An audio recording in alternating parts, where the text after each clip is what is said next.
As we see it now, the chair right before us, it remains empty. At tila, sanay na po tayo sa tanawing iyan. Ngunit kahit bakante ang upuang iyan, even if that chair remains empty, this room is full of the people's questions. Napakaraming tanong. Mga tanong na sa kabila ng pag-iwas, hindi mawawala.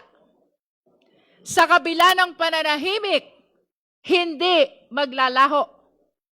Mga tanong na kailanman ay hindi kayang takasan ng bakanteng upuan. Not today. Not anymore. Let the evidence speak. Let the numbers testify. Let the chips fall where they may be. Let us finally resume this hearing.